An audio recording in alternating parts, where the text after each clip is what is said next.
Hello everyone, welcome to Jobstick BD।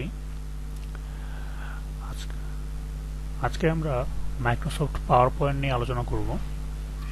So আপনারা আমাদের চ্যানেলটি সাবস্ক্রাইব করে রাখবেন এবং পরবর্তী ভিডিওর জন্য নোটিফিকেশন বেল ক্লিক করবেন।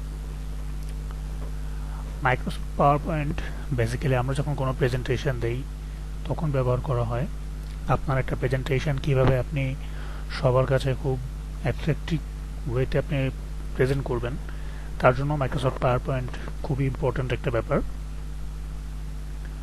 তো আমরা এখন মাইক্রোসফট পাওয়ার পয়েন্ট নিয়েই কিছু আলোচনা করি। বেসিক্যালি আপনি যখন মাইক্রোসফট পাওয়ার পয়েন্ট ওপেন করবেন, প্রথমে এরকম একটা ব্ল্যাঙ্ক পেজ আসবে। দেন এই যে এখানে যে নিউ স্লাইডে ক্লিক করার পর আপনার একটা স্লাইড অটোমেটিক ওপেন হয়ে যাবে। সো ওপেন হওয়ার পর একদম একটা হোয়াইট ব্ল্যাঙ্ক পেজ।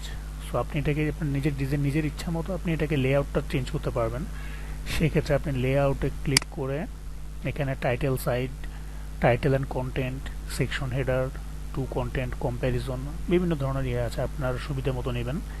বেসিক্যালি আমরা নর্মাল প্রেজেন্টেশনের ক্ষেত্রে যেটা ব্যবহার করি, ফার্স্ট পেজ হচ্ছে টাইটেল স্লাইড, সেকেন্ড পেজ থেকে আমরা টাইটেল অ্যান্ড কন্টেন্টটা সিলেক্ট করি।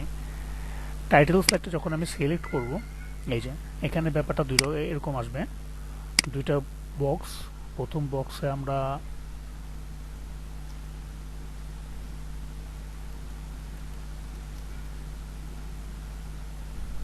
জবস্টিক বিডি দিলাম,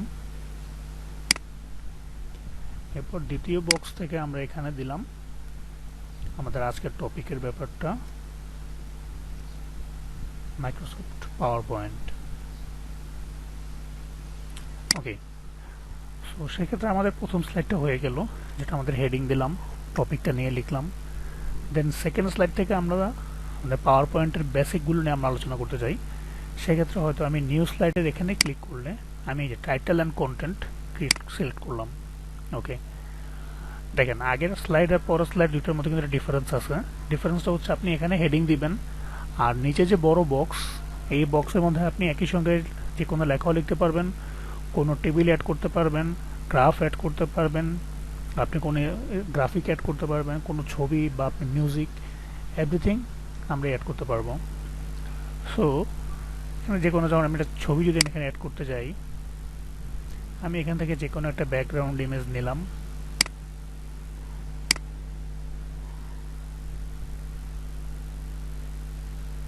এই যে আমার ব্যাকগ্রাউন্ড ইমেজটা এখানে পুরো বক্স জুড়ে আমার ব্যাকগ্রাউন্ড ইমেজটা হয়ে গেল। আর এখানে যদি আমরা লিখি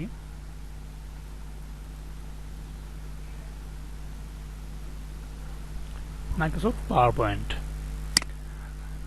তো এভাবে আমরা পরবর্তী স্লাইডগুলো নিতে পারবো।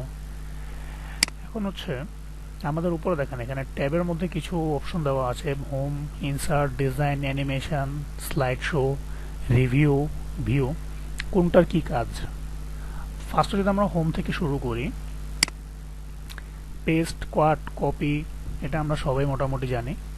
নিউ স্লাইডের ব্যাপারটা দেখলাম, লেআউটের ব্যাপারটা দেখলাম। আর ডিলিট অপশন, যেটা যে আমার যদি স্লাইডটা না লাগে সেক্ষেত্রে আমরা ডিলিট অপশনে ক্লিক করলে আমাদের স্লাইডটা ডিলিট হয়ে যাবে। যেমন একটা নতুন স্লাইড নেই, আমার এই যে ওপেন স্লাইড, বাট এটা আমি রং সিলেক্ট করা যদি হয়, সেক্ষেত্রে আমি ডিলিট বাটন ক্লিক করার সঙ্গে সঙ্গে আমার স্লাইডটা চলে গেল, তিনটা স্লাইডে আমার চলে গেছে। আমরা নতুন করে আবার যদি আনি,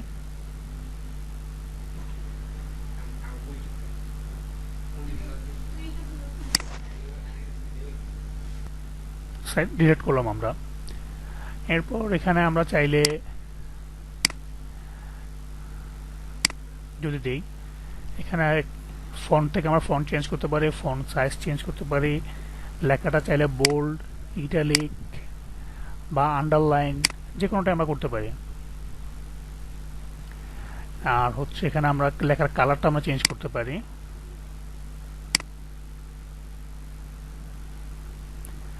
ওকে, দেন এই অপশন এখানে হচ্ছে আমরা অ্যালাইন টেক্সট, আমি টেক্সটটা বাম সাইডে রাখবো না মাঝখানে রাখবো না ডান সাইডে নিব, নাকি আমার প্রত্যেকটা প্যারাগ্রাফের লেখাটা একটা সাইজ, দুই পাশে সেম সাইজ মেনটেন করে হবে, আমার লেখাটা কয়টা প্যারাগ্রাফ হবে, একটা নাকি দুইটা, এটা নিয়ে আর কি আলোচনা করবে। দেন হচ্ছে এখান থেকে আপনি যে কোনো ধরনের পিকচার আর্ট ইমেজ আমরা সিলেক্ট করতে পারি। এখান থেকে আমি নিলাম, নিয়ে আমি একটা বক্স আঁকলাম যে আমার চারপাশে লেখা থাকবে আর মাঝখানে আমি বক্সের মধ্যে আমি কিছু ডেটা প্রেজেন্ট করব, সেক্ষেত্রে আপনি করতে পারেন। দেন হচ্ছে আমি এখান থেকে ফিলটা চেঞ্জ করতে পারি, কালার চেঞ্জ করতে পারেন আপনি চাইলে ইজিলি। আপনি আউটলাইন কালারটাও এখান থেকে চাইলে চেঞ্জ করতে পারবেন, দিলাম আমি। ওকে, এখন ইনসার্ট বাটন, ইনসার্ট থেকে আমরা ইজিলি, ইনসার্ট হচ্ছে কোনো কিছু বসানো, এখানে আপনি এখানে টেবিল বসাতে পারবেন। আমি এখানে যদি সিলেক্ট করলাম যে অটোমেটিক টেবিল চলে আসলো।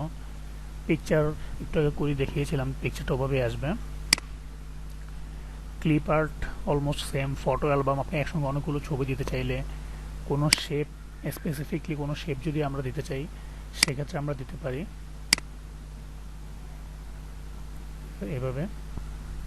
দেন হচ্ছে স্মার্ট আর্ট, এখান থেকে আমরা অনেক সময় বিভিন্ন ডেটা বা বিভিন্ন ধরনের জিনিস আমরা খুব অ্যাট্রাক্টিভ হতে প্রেজেন্ট করা লাগে প্রেজেন্টেশন দেওয়ার সময় ভার্সিটিতে বা অফিসে, তখন আমরা জিনিসটা নিতে পারি। যেমন আপনি যদি কোনো একটা জিনিস, যার সাপোজ 3টা ক্যাটাগরি আছে, আপনি এখানে একটা ছবি দিলেন, নাম দিলেন, বেসিকটা দিয়ে আপনি জিনিসটা সাজালেন, এটা করতে পারেন স্মার্ট আর্ট থেকে। তারপর হচ্ছে আপনার চার্ট, গ্রাফিক্যাল চার্ট দিতে পারেন। এখানে আপনার header and footer, box, text box, date and time, sim, slide number, symbol, object, এগুলো প্রত্যেকটা আলাদা আলাদা কাজ আছে, যেটা আপনি অ্যাডভান্স লেভেলে যখন কাজ করতে যাবেন তখন আপনি আরও ক্লিয়ারভাবে বুঝতে পারবেন। আচ্ছা, আর হচ্ছে মিউজিক। অনেক সময় আমরা দেখি একটা প্রেজেন্টেশন যখন অফিসিয়ালি বা একটা কোনো একটা প্রেজেন্টেশন হয়, ব্যাকগ্রাউন্ডে একটা সফট মিউজিক টাইপের বাজে। সো এই মিউজিকটার জন্য আপনি যেটা করবেন, আপনার পিসিতে বা আপনি ল্যাপটপে যখন কাজ করবেন একটা মিউজিক আগে থেকে আপনি সেট করে রাখবেন। দেন হচ্ছে সাউন্ডে ক্লিক করার পর আপনি জাস্ট সেই মিউজিকটা সিলেক্ট করে চয়েস করে দিবেন। দেন অটোমেটিক্যালি এই যে ছোট্ট করে একটা মিউজিক বাটন এখানে চলে আসছে। আপনি চাইলে এটাকে যে কোনো কর্নারে নিতে পারেন। সো আমরা যখন প্রেজেন্টেশনটা ওপেন করব তখন হচ্ছে এই মিউজিকটা অটোমেটিক্যালি বাজবে।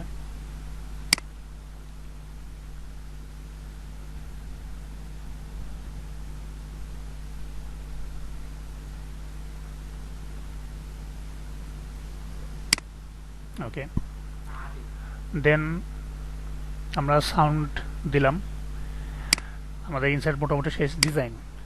ডিজাইনটা আসলে খুব মজার একটা ব্যাপার। এখানে আপনি চাইলে যে আপনার যে প্রেজেন্টেশনের স্লাইড বা যে থিম আছে এটা আপনি ইজিলি চেঞ্জ করতে পারেন, একদম ব্ল্যাঙ্ক বা আপনি একটা ব্ল্যাকিশ টাইপের প্রেজেন্টেশন দিতে পারবেন, white and black, black and grey, বিভিন্ন ধরনের প্রেজেন্টেশন আছে, এক একটা এক এক রকম যখন যেটা আপনার প্রয়োজন হয়। এবং অফিসিয়ালি প্রেজেন্টেশন দেওয়ার ক্ষেত্রে আমরা হোয়াইট ব্যাকগ্রাউন্ডটা বেশি প্রেফার করি, ইউনিভার্সিটি প্রেজেন্টেশনে আমরা হোয়াইটটা বেশি প্রেফার করি, বাট অনেক সময় আমাদের কালারফুল জিনিস দরকার হয়, সেক্ষেত্রে ধরুন আমি এই জিনিসটা চয়েস করলাম। এখন আপনার কাছে কালারটা আপনার ভালো লাগতেছে না, যেমন আমাদের অফিসের অনেক সময় অনেক কোম্পানি যেমন কালার থাকে, যেমন আমাদের গ্রামীণ ফোনের কথা যদি বলি, তারা একটা ব্লু কালারের টাইপ ব্যবহার করে, সেক্ষেত্রে আপনি কিন্তু ইজিলি এখানে কালারটাও চেঞ্জ করতে পারবেন। কালার্সে ক্লিক করে আপনি আপনার সুবিধা মতো যে কোনো কালার, যে কোনো চয়েস নিতে পারবেন। আপনি ক্রিয়েট নিউ থিম কালার, আপনি আপনার ইচ্ছা মতো আপনি কালার থিম চয়েস করে নিতে পারবেন। সাপোজ আমরা এখানে এই কালারটা চয়েস করলাম, ওকে ফাইন। এখান থেকে অনেকগুলো অপশন আছে, সো আপনি আপনার নিজের ইচ্ছা মতো দিতে পারবেন। এখানে কিছু ইফেক্ট আছে, ফন্ট কালারগুলো কীরকম হবে, পুরো স্লাইডার ফন্ট এটা গেল। দেন এখানে একটা মজার ব্যাপার আছে ব্যাকগ্রাউন্ড স্টাইল, আপনি ব্যাকগ্রাউন্ডটা কীরকম রাখতে চান।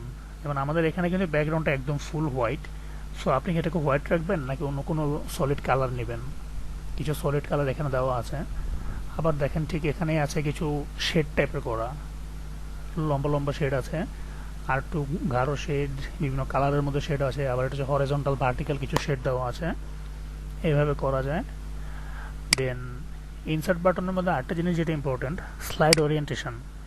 আমরা কি স্লাইডটাকে ল্যান্ডস্কেপ মানে এখন যেভাবে আছে এভাবেই নিব, নাকি পোর্ট্রেট আমাদের একটা লম্বালম্বি পেপারের আকারে নিব।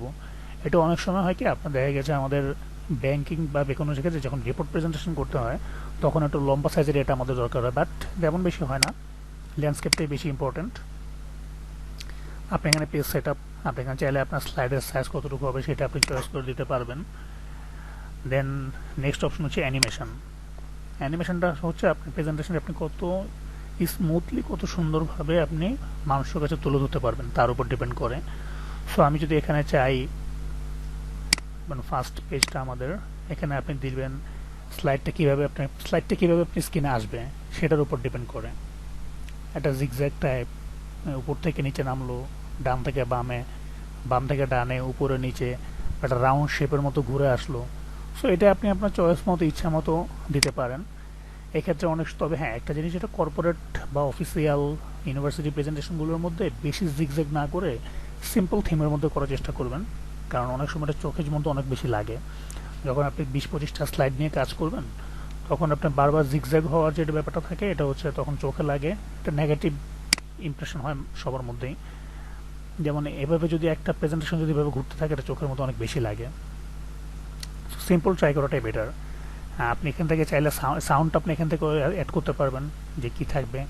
আরেকটা মজার ব্যাপার হচ্ছে, ধরুন আমার এখানে 20টা স্লাইড, সাপোজ আমার এখানে এখন 2টা আছে, আমি চাইলে এখানে অ্যানিমেশনটা 2টা স্লাইডই সেম রাখতে পারি, আবার চাইলে এক একটা স্লাইডের জন্য আমি এক একটা প্রেজেন্টেশন দিতে পারি, মানে অ্যানিমেশন দিতে পারি।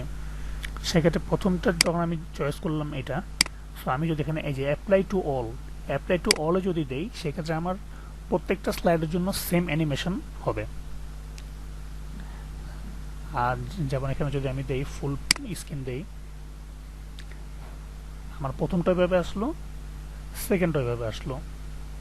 বাট আমি যদি চাই যে না, আমার প্রথমটা থাকবে একরকম, দ্বিতীয়টা হবে অন্যরকম, সেক্ষেত্রে আমি জাস্ট প্রথমটাতে একটা সিলেক্ট করে দ্বিতীয়টাতে গিয়ে অন্যটা সিলেক্ট করলেই আমার হয়ে যাচ্ছে। এবার দেখেন, আমার প্রথমটা আসলে এভাবে, দ্বিতীয়টা আসতেছে এভাবে। That's it. সো অ্যানিমেশনে আপাতত আর তেমন কিছু নেই। স্লাইড শো, এখানে হচ্ছে আপনি কীভাবে একটা জিনিসটা দেখতে চাচ্ছেন তার উপর ডিপেন্ড করে আপনি কি ফুল স্ক্রিন নেবেন, মানে এই স্ক্রিন থেকে শুরু করতে চান, বা আপনি প্রথম থেকে শুরু করতে চান প্রেজেন্টেশনটা, এটাই। আর রিভিউ, এখানে আপনার কিছু স্পেলিং চেকার, রিসার্চ ফর্ম আছে, আপনার ট্রেজার, ট্রান্সলেট, অনেক সময় ল্যাঙ্গুয়েজ চেঞ্জ করা লাগে সেটা। আর ভিউ, আপনি জিনিসটা কীভাবে আপনি নিজে কীভাবে দেখতে চাচ্ছেন, অথবা এখানে কিছু কালার থাকে, যেমন গ্রে স্কেল দিলে আমার পুরো জিনিসটা একটা হোয়াইট অ্যান্ড ব্ল্যাক হয়ে গেল। আমি যদি ব্যাক টু কালার ভিউতে, তখন আবার একটা কালারফুল ভিউ চলে আসতেছে। বাট বেসিক্যালি আপনি যেটা মনে রাখবেন, একটা প্রেজেন্টেশন তৈরি করার জন্য আমার প্রথম বেসিক্যালি যে জিনিসগুলো বেশি দরকার হয়, সেটা হচ্ছে আমার home option, insert option, design option and animation option. আপনি এই 4টা অপশন যদি খুব ভালোভাবে আপনি যদি নিজের মধ্যে ক্যাপচার করতে পারেন, সেক্ষেত্রে আপনি খুব ইজিলি একটা পাওয়ার পয়েন্ট প্রেজেন্টেশন খুব স্মুথলি তৈরি করতে পারবেন। ওকে ফাইন, এবার কিছু অন্যরকম অপশন দেখি আমরা। আপনি এখানে একটা প্রেজেন্টেশন তৈরি করলেন, আপনি সেটা সেভ করলেন অ্যাজ ইউজুয়াল। দেন হচ্ছে আমি একটা প্রেজেন্টেশন করছি, বাট সেটা আমি যে কাউকে যখন সেন্ড করতেছি, বা আমি এটা কাউকে র ফাইলটা দিতে চাচ্ছি না, আমি এটাকে পিডিএফ করে দিতে চাচ্ছি, সেক্ষেত্রে যদি আমি চান সেভ অ্যাজ থেকে পিডিএফ ক্লিক করার সঙ্গে সঙ্গে আপনার পাওয়ার পয়েন্ট ভিউটাই একটা পিডিএফ ফাইল আকারে আপনার পিসিতে জমা হবে, এবং সেটা ওপেন করার সময় পিডিএফ অপশন হিসেবেই ওপেন হবে। আর হচ্ছে প্রিন্ট প্রিভিউ, আপনি যখন একটা প্রেজেন্টেশন প্রিন্ট করে, দেখা যায় আমাদের একটা ভার্সিটিতে প্রেজেন্টেশন দেয় 40-45 পেজের একটা স্লাইড, সেটা প্রিন্ট করা লাগে। সো আপনি অনেক সময় 45টা পেজ, আমি 45টা প্রিন্ট করতে গেলে আমার হিউজ পরিমাণ টাকার একটা ব্যাপার। সো আমি সেক্ষেত্রে এটাকে খুব কম খরচ, অল্পর মধ্যে আমি করতে পারি, কাজটা চালা নিতে পারি। সেক্ষেত্রে আপনি প্রিন্ট প্রিভিউতে যখন যাবেন,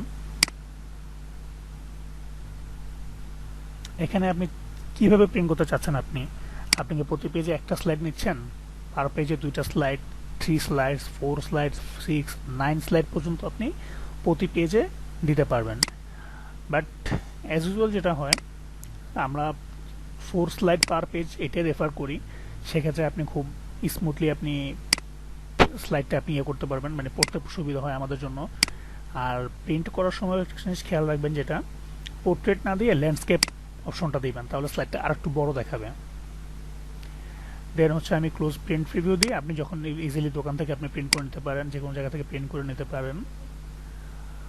সো গাইজ, আজকের মতো এতটুকুই। পরবর্তী কোনো পার্টে আমরা মাইক্রোসফট পাওয়ার পয়েন্টের অ্যাডভান্স কিছু কাজ নিয়ে, মাইক্রোসফট পাওয়ার পয়েন্ট থেকে কীভাবে আপনি গ্রাফ তৈরি করবেন, মাইক্রোসফট পাওয়ার পয়েন্ট থেকে কীভাবে আপনি একটা সিভি তৈরি করবেন, বর্তমান সময়ে অনেক সিভি তৈরি করা হয় খুব অ্যাট্রাকটিভ, এক পেজের মধ্যে গ্রাফিক্যাল সিভি, সেটা আপনি পাওয়ার পয়েন্ট দিয়ে খুব ইজিলি কীভাবে তৈরি করবেন সে সব কিছু নিয়ে আলোচনা করব। Thank you guys, stay tune.